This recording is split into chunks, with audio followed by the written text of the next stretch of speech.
All right. Hey, listen, let's move quite forward with our program.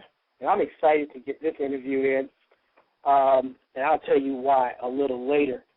But my first guest is an Olympian winner in the 1988 Summer Olympics in Taekwondo, which oddly enough is where it was held that year, which is interesting, in Korea. Get that. Who would have thought? The home of the sport. Known as the American ambassador in the sport, this woman has continued a level of excellence in martial arts, and I, like so many others, love that sport. I want you to please welcome not only Miss Lynette Love, but we're also going to bring back an oldie but goodie. I know she's going to kill me for that. I'm already apologizing. Sherelle, who you'll find out how she has a vital part of this story as well. So please welcome Miss Lynette Love. Welcome to the show, Miss Love. Thank you very much. And Miss Sherelle, I'm sorry about that little joke. I couldn't help it. Yeah, you got to keep that one to you. You're right. I'm going to kill you when I see you. Oldie but goodie, get out of here. I sound like a singing group, like a review or something. I'm sorry. It's okay. It only happens because we're on radio and I'm on the East Coast and you're on the West. That's the only reason. Okay. Hey, Lynette. Hey, listen. Hey. I'm going to thank you so much, and I want to give shouts out to Sherelle as well, because without her, I would not have the opportunity to speak with you today. Just love. I'm just going to jump right in. When and why did you fall in love with the sport of Taekwondo? Well, I mean, I was already in love with sports itself. I played basketball in high school. I'm 6'3", so that was my obvious sport. The coach kind of started me on that track, and I figured that would be my lifelong sport to the Olympics. But my knees couldn't take it anymore.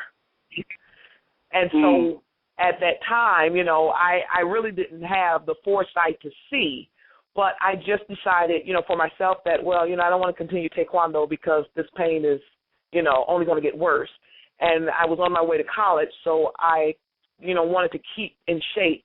And I just happened to be driving down past the school in Detroit, Michigan, and I saw, the door was open, and you saw, all these different kicks and things, something that I never seen before. And I just decided to go in and talk to the instructor. And when I came out of there, it was almost like, my eyes had been open, and it was something I never thought I could do. It was just, a moment of, I'm going to try this. And that's how the story began. Did I hear right? Did you say you were 6'3"? I didn't know that. I'm 6'3". Yeah. That's not, Miss Love, with all due respect, that's not fair. Well, my goal, though, and my thing in competing was that hopefully I looked like I was 6'10", so they were already halfway beat mentally. That was my strategy. Well, to have your skill set and be 6'3", and I would be shaking in my boots. Wow.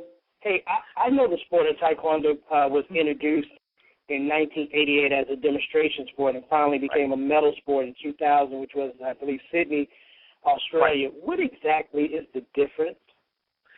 There really isn't a difference, and that's one reason why the Olympic Committee decided not to do demonstration sports again. They figured that they put out the same money, that the same training is required, that, they're giving the same medals, and the only difference is that they aren't tallied in the official medal count. So with that respect, after 92, they decided that they weren't going to do any more demonstration sports, that they were either going to be all the way in or just all the way out. Wow. Apparently they decided just to jump in. It's funny because when I read that, I'm thinking, okay, demonstration sport, tell that to the competitors. Right, because trust me, it was, I think, by it being the first time that Taekwondo was being introduced and by it being in Korea, that was like a double whammy there, and then our coach was Korean American. His goal was to go back to the same competition arena that he fought in and to bring a winning team and to make history with the U.S. team, which is what he did. Wow. that is incredible. Wow, to go back home and win in the backyard of the sport. That's like someone coming over here and beating us in basketball in, let's say, L.A. Yep, that's exactly it. So I know and it's a little bit about my old self. When I was active in the sport, I competed in national contests, many of which I felt I was overwhelmed and outmatched because I was only training through college hours, where some of these folks were training like it was their life.